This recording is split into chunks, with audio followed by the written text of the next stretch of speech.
성경 말씀 요한계시록 6장입니다. 요한계시록 6장 1절부터 8절까지 한 절씩 교독해서 읽겠습니다.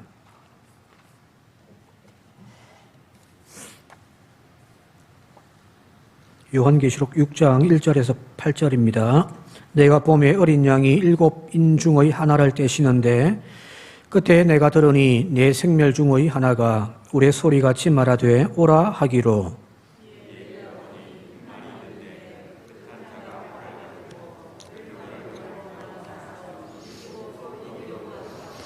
둘째 인을 떼실 때에 내가 들으니 둘째 생물이 말하되 오라 하니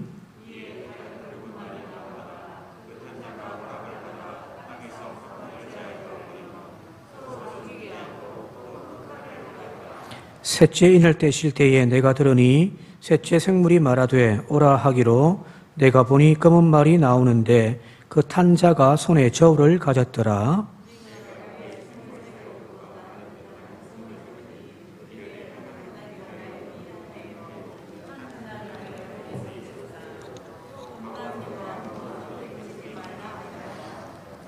넷째 인을 떼실 때에 내가 넷째 생물의 음성을 들으니 말하되 오라 하기로 내가 봄에 충황색 말이 나오는데 그 탄자의 이름은 사망이니 음부가 그 뒤를 따르더라.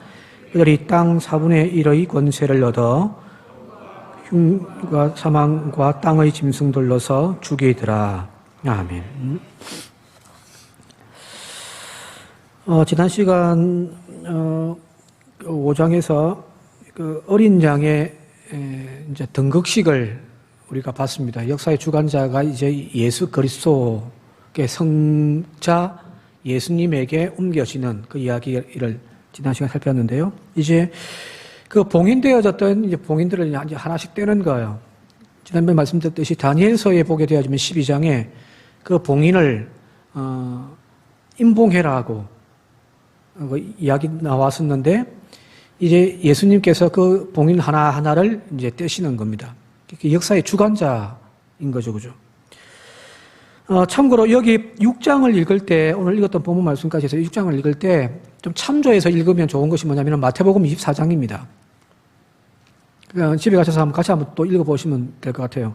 오늘도 이렇게 마태복음 24장과 같이 이렇게 쭉 이제 병행해서 이렇게 좀 살펴볼 건데, 마태복음 24장에 마지막 때에 대한 예수님의 경고의 말씀이 이제 나오잖아요. 그죠? 그 말씀과 오늘 본문 말씀에 여기 이제 여러 가지 네 말이 등장하고 그 탄자에 대한 이야기들이 나오는데 이걸 정확하게 이해하려면 마태복음 24장을 같이 읽으시면 금방 이해가 되십니다. 자, 1절과 2절 한번 볼게요. 총 4마리의 말이 나오는데 그 탄자를 통해서 일어나는 재앙들에 대한 이야기입니다. 첫 번째 1절, 2절까지 읽겠습니다. 시작. 내가 봄에 어린 양이 7 인중의 하나를 떼시는데 그때 내가 들으니 네 생물 중의 하나가 우레 소리같이 말하되 오라 하기로 이에 내가 보니 흰 말이 있는데 그 탄자가 활을 가졌고 면류관을 받고 나가서 이기고 또 이기려고 하더라. 여기 이제 첫 번째 등장하는 것이 바로 이제 흰 말을 탄 자죠, 그죠? 그죠? 요한계시록 19장 가면 이제 역사의 마지막 이제 인류의 종말 직전에 영적인 전쟁에 등장하는 그 백마탄 예수님이 나오거든요. 같이 한번 볼게요. 19장 11절에서 16절까지입니다. 조금 깁니다만은 같이 한번 읽어볼게요. 시작. 또 내가 하늘에 열린 것을 보니 보라 백마와 그것을 탄 자가 있으니 그 이름은 충신과 진실이라. 그가 공의로 심판하며 싸우더라.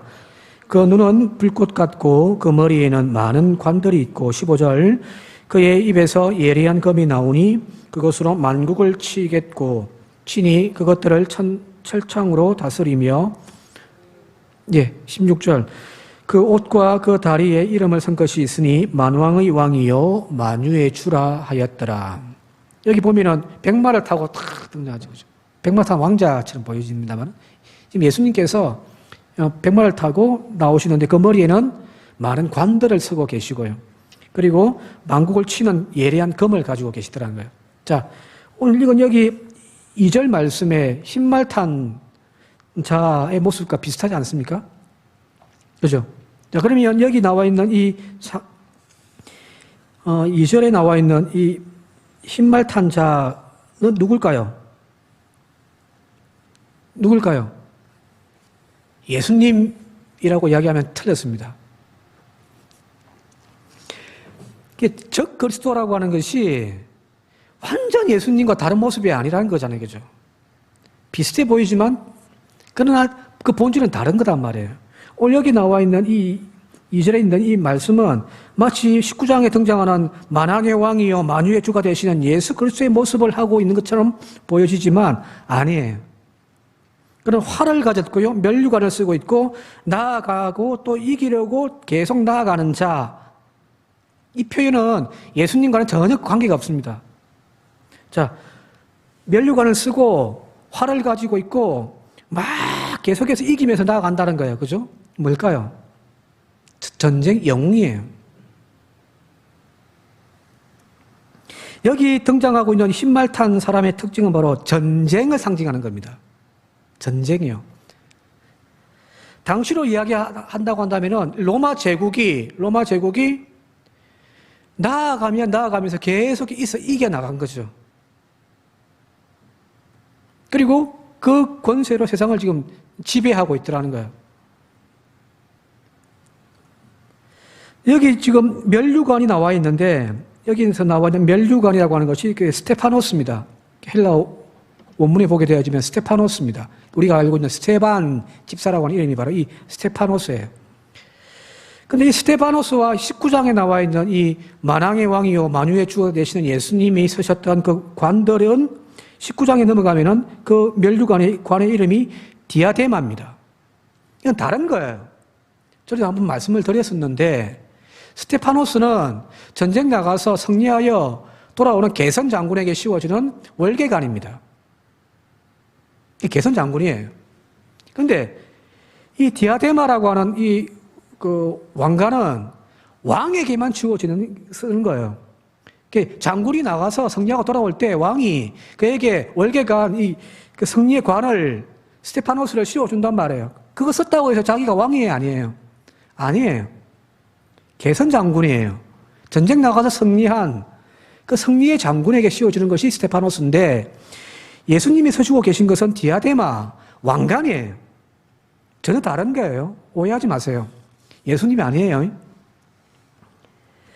자, 여기서 또 나가서 이기고 또 이기려고 또 나가는 거예요. 그죠? 정복자의 모습이란 말이에요. 더 넓은 땅을 차지하기 위하여 오늘도 칼을 휘둘르면서 파괴하는 그 파괴자입니다. 전쟁이란 그런 거 아닌가요? 그죠? 전쟁하면 싸울 때, 개들 싸울 때, 개싸움 할 때 보면 어때요? 니 죽고 내 죽자잖아요. 그죠? 그죠? 그게 전쟁의 습성이거든요. 적당하게 타협하면서 여기 좀 발 좀 빼야 되겠다가 없어요. 옛날에는 나가서 그냥 왁 싸우면서 다 죽은, 그게 이제 물러서야 이제 이기는 거예요. 여기서 지금 말하고 있는 이 상황은 바로 전쟁과 관련되어 있습니다. 전쟁입니다. 앞서 이야기했듯이 마태복음 24장이 본 말씀과 이렇게 연관이 있다고 했잖아요. 예수님이 하신 말씀입니다. 마태복음 24장 4절과 5절 같이 한번 읽어볼게요. 4절, 5절 시작. 예수께서 그들에게 말씀하셨다. 누구에게도 속지 않도록 조심하여라. 많은 사람이 내 이름으로 와서 말하기를 내가 그리스도이다 하면서 많은 사람을 속일 것이다. 즉 그리스도에 대한 경고의 말씀이거든요. 그가 예수님이라는 거예요. 우리를 구원할 구세주라는 거예요. 아마 이 당시에 팍스 로마나라고 하는 그러니까 로마의 평화라는 거예요. 로마가 그 지중해 일대를 다 장악하고 정복함을 통하여서 이제 더 이상 전쟁이 없는 평화의 시대가 온 거예요. 로마의 황제는 평화의 그 화신입니다. 그런데 그들이 이루어냈던, 그들이 말하고 있는 지금의 평화로운 시대다, 이 모든 것이 황제의 언덕이다라고 이야기를 하던 그 평화가 자세히 들여다보면 뭐예요? 전쟁의 결과예요. 피 흘림을 통하여서 이루어낸 평화입니다. 가짜 평화예요. 누가복음 2장에 나와 있는 그 목동들에게 나타났던 천사들의 그 이야기, 하늘에는 영광이요 땅에는 사랑을 입은 자들에게 평화로다, 그죠? 그 평화가 샬롬이거든요. 에이레네라고 하는 평화, 로마가 만들어 놓은 그 평화가 아니라 전쟁을 통하여 짓밟아서 지금 그 짓눌림을 통하여서 이루어지고 있는 어떤 힘의 균형, 평화가 아니라는 거예요. 예수님의 평화는 참 평화인 거죠, 그죠? 오늘 저와 여러분들에게 바로 이 거짓 평화를 쫓아서 따라가는 저와 여러분들이 되지 않기를 바랍니다. 우리가 쫓아야 할 것은, 우리가 누려야 할 평화는 주님이 주시는 샬롬이지 세상이 주는 평화가 아니라는 거예요. 적당하게 타협하면서 신앙생활하면 평화롭죠, 그죠? 그죠? 평화롭죠? 세상과 타협해서 막 하면 평화롭잖아요. 세상 끝 쫓아가면서 하면은 뚝뚝뚝 떨어진단 말이에요, 그죠? 예수 믿으면은 십자가 지라고 하고, 헌신하라고 하고, 고난을 함께 받아야 된다고 이야기를 한단 말이에요. 속 시끄럽단 말이에요. 예수 잘 믿으면요, 가정이 평안하지가 않죠. 그죠? 뭔가 시끄러워진단 말이에요. 예수 안 믿는 남편과 갈등이 생기고, 이 적당히 믿으라 이 여자야, 막 그 소리 듣는단 말이에요, 그죠? 세상이 주는 평화, 적당하게 만들어내는 평화가 아니에요. 예수님은 참 평화인 거죠, 그죠? 그분이 피 흘리심으로 우리에게 주신 선물이 바로 그 예수님의 선물이 평화, 샬롬입니다. 여기 나와 있는 이 평화란 뭔가요? 전쟁을 통하여, 피 흘림을 통하여, 정복함을 통하여서 만들어낸 가짜 평화라는 거예요. 첫 번째는 전쟁입니다. 두 번째, 3절, 4절 같이 한번 읽어볼게요. 본문 말씀입니다. 3절, 4절 시작. 둘째 인을 떼실 때에 내가 들으니 둘째 생물이 말하되 오라 하니 이에 다른 붉은 말이 나오더라. 그 탄 자가 허락을 받아 땅에서 화평을 제하여 버리며 서로 죽이게 하고 또 큰 칼을 받았더라. 두 번째, 붉은색 하면 떠오르는 것이 뭐죠? 붉은색. 뭐가 붉어요? 마누라 입술이 붉습니까? 아니잖아요, 그죠? 피예요, 피. 붉은색은 피를 상징한단 말이에요. 여기 붉은 말을 탄 자에게 허락되어진 것이 뭐냐면, 다시 4절 후반부에 보게 되어지니까 땅에서 평화를 제하여 버리고 서로 죽이게 하는 큰 칼을 받았더라. 이것도 전쟁이죠, 그죠? 앞에서 나왔던 것은 전쟁을 통하여서 세상을 정복하려고 하는 정복자에 대한 이야기고, 이 두 번째 나와 있는 이 붉은 말을 탄 자의 성격은 뭐냐면은 바로 전쟁 그 자체입니다. 큰 칼을 받아가지고 나가서 막 다 죽이는 게. 평화를 깨버리는 거죠. 평화를 깬다는 말이 전쟁 아닌가요, 그죠? 마태복음 24장의 이 두 번째 징후에 대해서, 종말의 징후에 대해서 다음과 같이 이야기합니다. 6절, 마태복음 24장 6절입니다. 같이 읽겠습니다. 시작. 또 너희는 여기저기서 전쟁이 일어난 소식과 전쟁이 일어나리라는 소문을 들을 것이다. 그러나 너희는 당황하지 않도록 주의하여라. 이런 일이 반드시 일어나야 한다. 그러나 아직 끝은 아니다.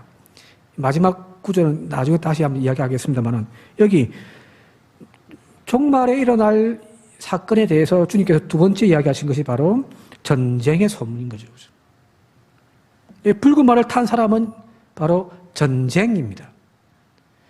이게 상징적인 표현이에요. 쉽게 이야기하면요. 첫 번째는 세상을 정복하는 정복자에 대한 이야기고, 두 번째는 큰 칼을 받아가지고 평화를 깨는 전쟁에 대한 이야기입니다. 전쟁. 자, 세 번째 인을 이제 뗍니다. 5절, 6절 같이 한번 읽어볼게요. 시작. 셋째 인을 떼실 때에 내가 들으니 셋째 생물이 말하되 오라 하기로 내가 보니 검은 말이 나오는데 그 탄 자가 손에 저울을 가졌더라. 내가 내 생물 가운 사이로부터 나는 뜻한 음성을 들으니 이르되 한 데나니온의 밀 한 대요 한 데나니온의 보리 석 대로다. 또 감람류와 포도주는 해치지 말라 하더라. 자, 여기 세 번째 검은 말을 타고 등장하는 사람이 있는데 그의 손에 뭐가 들려 있습니까? 저울을 들고 있더라는 거예요. 저울은 어디 쓰죠? 저울은 물건 거래할 때 그죠? 지금처럼 뭐 이렇게 올리면 탁 되는 디지털 거울이 아니에요, 그죠? 이게 양팔 저울요, 그죠? 옛날에는. 자, 이 저울로 가지고 뭘 하냐면은 가격을 매기는 거예요, 그죠? 자, 여기 근데 그가 저울을 달아가지고 밀과 보리를 이제 저울질을 하는데 여기 보니까 한 데나니온에 밀 한 대를 지금 가격을 매긴 거예요. 또 한 데나니온에 보리 석 대를 지금 가격을 매기고 있더라는 거예요. 자, 그런데 이 한 데나니온이라고 하는 화폐 단위가 하루 일당입니다. 하루 돈 벌어가지고 살 수 있는 이제 그 곡물의 양이에요.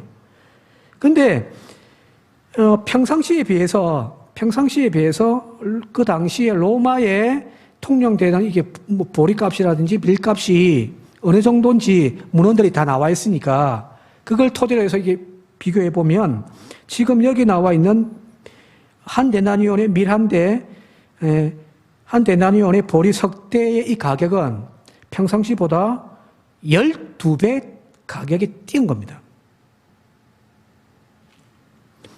제가 자료를 찾아보니까 일상적인 그 당시의 물가로 따지면은 한 데나니온에 살 수 있는 밀이 8대 정도 된답니다. 8대 정도를 살 수 있는데 지금은 한 대밖에 못 사는 거죠, 그죠? 보리는 지금 석 대를 살 수가 있는데 평상시 같으면은 보리를 46대 정도 살 수 있다고 한단 말이에요. 그러니까 물가가 막 폭등을 해버린 거죠, 그죠? 자, 물가가 폭등할 때 언제 이런 일이 발생합니까? 곡물이 폭등할 때. 지금 여러분 잘 아시잖아요, 그죠? 지금 막 기름값이 지금 2,000원이 휘발유값이 넘어가지고 이제 차도 못 끌고 다니겠단 말이에요. 애물단지입니다, 그죠? 식용유를 사려고 해도 마트 가서 이제 마트 가면은 식용유 한 사람 앞에 2개인가요? 밖에 못 사죠, 그죠? 지금 물가 다 올랐어요. 식당들마다 가면 8,000원 하더니 지금 9,000원 하고 10,000원 막 올라가지고, 그죠? 왜 그래요? 전쟁 때문이죠. 전쟁이 일어나니까 농사를 지을 수가 있습니까? 어떻게, 그죠? 농사를 지을 수가 없단 말이에요.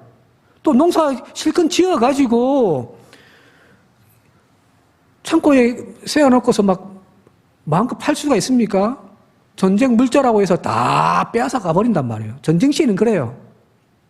그러니 물가가 폭등을 하는 거예요. 또 한 가지, 이 곡물들이 가격이 껑충 뛰는 이유 중에 하나는, 두 번째는 바로 기근과 자연재해입니다. 흉년이 나가면, 가물면요, 곡식이 막 죽어 나가면서 수확량이 적으니까 자연스럽게 곡물량이 뛴단 말이에요.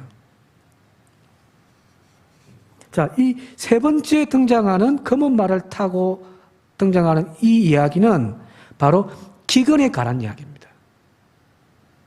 자, 마태복음 아까 24장 참조한다고 했잖아요. 7절 같이 한번 볼게요. 7절 시작.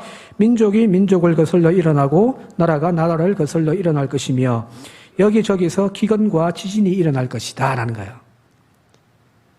예. 전쟁 때문에 농사 망치고 기근 때문에 농사 망쳐가지고 곡물 가격이 폭등을 해버리는 거예요. 그래서 세 번째 등장하는 이 이야기는 바로 흉년과 기근에 관한 이야기입니다. 이해되신가요? 자, 근데 여기 감람류나 포도주는 해치지 말라고 말씀한단 말이에요, 그죠? 감람류와 포도주는 해치지 말라. 옛날에 이 말씀 가지고는 어떤 대부분의 목사님들이 감람류, 포도주, 이거는 성경에, 구약 성경에 자주 등장하듯이 하나님의 선택된 백성들을 하나님 보호하신다, 이런 의미로도 이렇게 많이 이야기하셨는데, 그렇게도 볼 수 있지만 영적으로는, 그러나 이 전체적인 맥락으로 보게 되어질 때에, 자, 감람류, 포도주, 이거는 일반적인 식생활과 관련되어 있는 부분들이 아니잖아요, 그죠? 잠언서에도 보게 되어지면은 이 감람류와 포도주는 사치품에 포함되는 거예요. 사치품이에요. 없어도 돼요, 그죠? 지금 전쟁이 일어나가지고 뭐 굶어 죽을 판에 포도주 찾고 하겠습니까, 그죠? 자, 그거는 살아있단 말은 무슨 말이냐면, 이 기근과 전쟁 속에서도 식량이 다 떨어져가지고 식량값이 폭등을 하지만 부자들은 이런 거 찾고 있단 말이에요. 물론 영적으로 해석할 수 있는 부분도 있겠지만 전체적인 맥락에서 살펴보았을 때에 이 감람류와 포도주는 해치지 말라고 하는 표현이 그런 표현이 아닐까로 생각할 수가 있습니다. 이 중요한 건 아니니까요. 자, 세 번째는 기근입니다. 그죠? 기근으로 인한 물가 폭등입니다. 자, 네 번째 이제 인을 떼는 이야기가 나오는데 7절, 8절입니다. 7절, 8절 같이 한번 읽어볼게요. 시작. 넷째 인을 떼실 때에 내가 넷째 생물의 음성을 들으니 말하되 오라 하기로 내가 봄에 청황색 말이 나오는데 그 탄자의 이름은 사망이니 음부가 그 뒤를 따르더라. 그들이 땅 4분의 1의 권세를 얻어 검과 흉년과 사망과 땅의 짐승들로서 죽이더라 하는 거예요. 네 번째 인을 뗄 때 무슨 색깔이라고요? 청황색이죠, 그죠? 한번 물어볼게요. 청황색이 어떤 색이에요? 미술 하신 분 혹시 있습니까? 청황색이 어떤 색깔인지? 제가 가르쳐 드릴까요? 여러분들, 어디에 팍 부딪혀가지고 멍들죠? 그죠? 멍들면 어떻게 됩니까? 우리 표현으로는 시퍼렇게 됐다고 하잖아요. 그죠? 근데 그 시퍼런 게 아니죠. 그죠? 그 멍든 색깔이 청황색입니다. 그리고 시체가 이제 막 핏기도 없고 이제 싸늘하게 시간 지나면은 이게 이제 변하는 색깔이 청황색이에요. 즉 죽음의 색깔이고 시체의 색깔입니다. 이 죽음의 색을 띠고 있는 말을 타고 온 그 사람이 하는 것이 뭐냐면은 그의 이름은 사망이니 음부가 그의 뒤를 따라오더라 하는 거예요. 그죠? 여기 사망이라는 단어가 중요한데요. 사망이라는 단어가 다나토스입니다. 헬라어로. 여기 성경 원어에 다나토스인데 이 다나토스를 히브리 말을 번역할 때에 이 단어가 사용되어지는데 히브리 말에서 번역되어지는 짝이 맺는 단어가 뭐냐면은 이렇게 그 성경에서 한 30번 정도 나오거든요. 다나토스라는 단어가 나올 때에 번역할 때에 나오는 그 히브리 단어가 데베스입니다. 근데 이 데베스라는 단어가 이제 이렇게 헬라어로 번역할 때는 다나토스 이렇게 나와 있단 말이에요. 근데 이 데베스라는 단어가 어떤 뜻이냐면은 전쟁으로 인한 전염병입니다.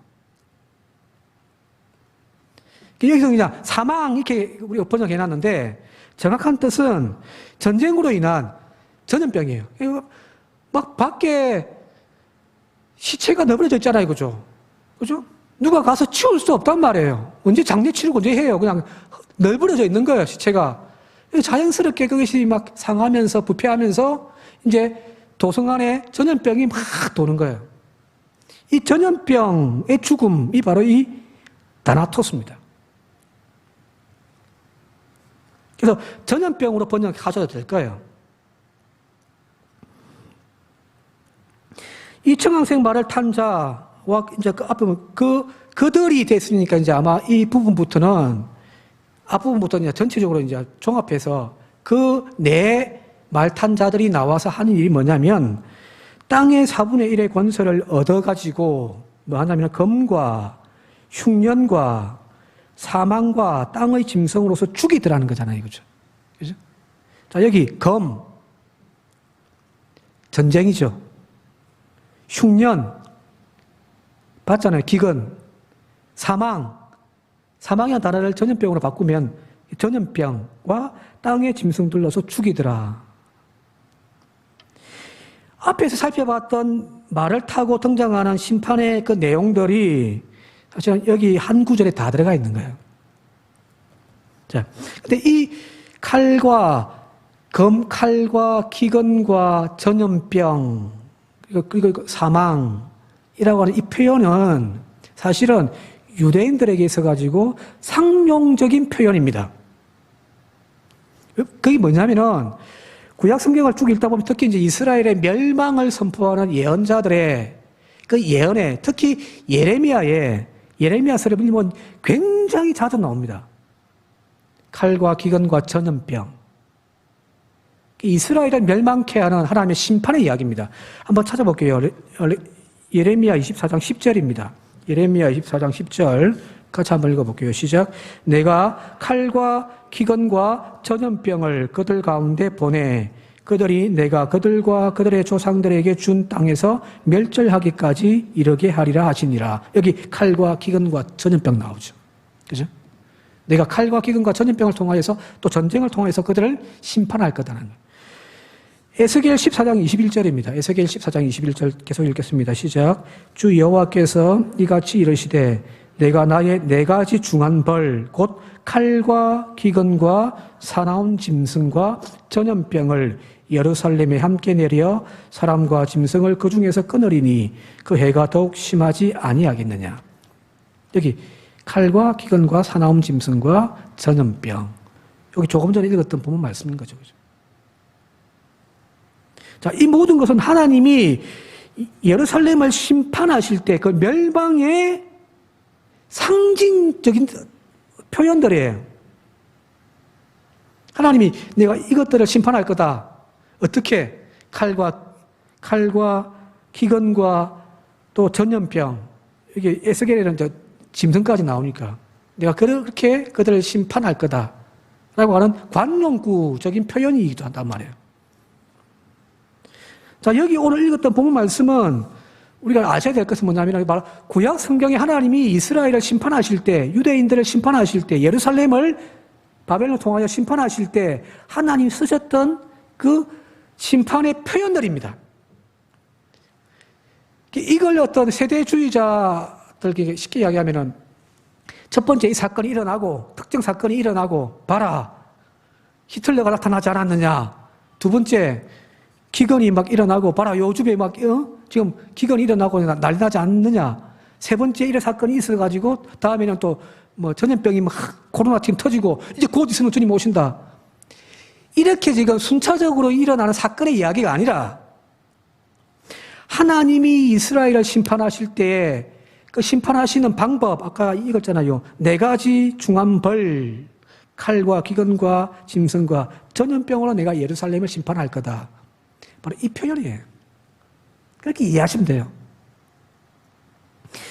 자, 그래서 요한계시록만 주구장창 읽으면 이 본뜻이 뭔지를 몰라요.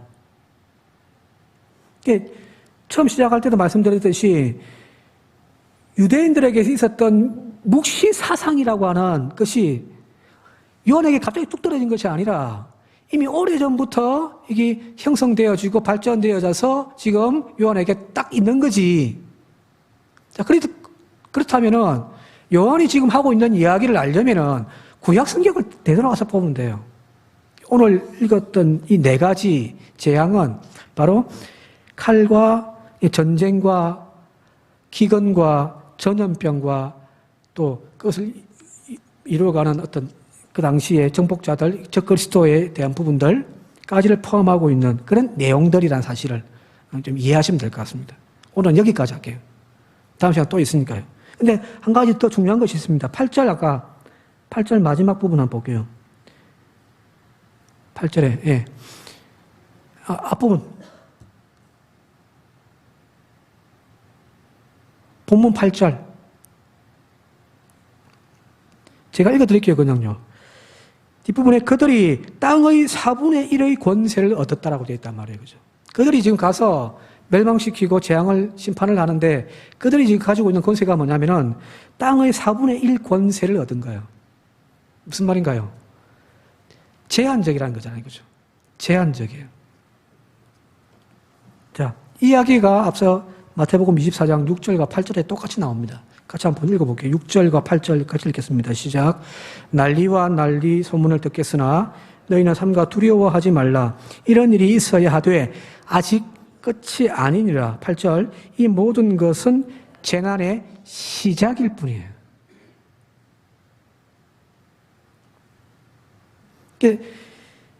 일곱 봉인을 떼는 이야기에서 지금 나오는 것은 제한적으로 4분의 1이에요. 그죠? 나중에 일곱 나팔에 대한 이야기가 재앙이 나오는데 거기는 4분의 3이에요. 그리고 마지막에 이제 일곱 대접의 재앙이 나오는데 그것은 전부에 해당되어지는 거죠.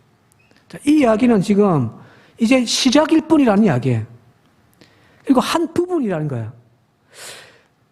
아직까지 맞는지 안 맞는지 잘 모르겠는데 아직 그런 자료들 못 봐가지고 제 개인적으로는 이 이야기가 지금 이 요한계시록에 쓰여졌던 시기가 AD 90년경이거든요.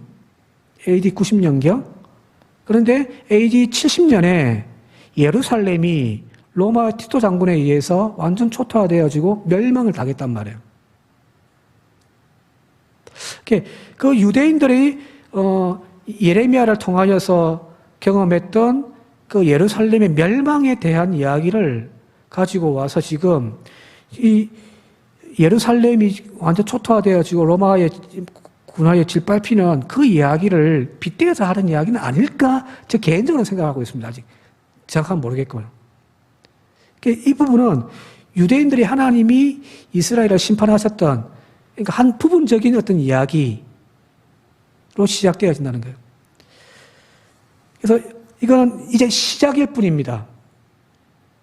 이거 보고서 와 봐라 전염병이 퍼지고 창궐하고 지금 막 자연재해가 일어나고 막 기근이 일어나고 지금 주님 오실 때다 그렇게 이야기하면은 틀렸다는 이야기입니다. 이제 시작일 뿐입니다. 더 자세한 것은 이제 다음 시간에 더 살펴보도록 그렇게 하겠습니다. 함께 기도드리겠습니다. 고마우신 아버지 하나님, 하나님의 세상을 향하여 계획하시는 그 뜻들을 알지 못하여 준비하지 못하는 지혜 없는 자가 되지 않게 하시고 말씀을 바르게 깨닫고 또한 알을 통하여 등불을 준비하는 지혜로운 다섯 처녀가 되어지는 저희들이 되게 하여 주옵소서. 인간의 지혜로 성경을 파헤칠 수 없지만 그런 하나님 성령의 지혜를 통하여 우리에게 주시는 말씀을 깨닫는 은혜가 있게 하시고 요한계시록을 통하여 이 말세 시대에 우리가 무엇을 준비해야 할지를 아는 그런 준비하는 믿음들이 되게 하여 주옵소서. 예수님의 이름으로 기도드립니다.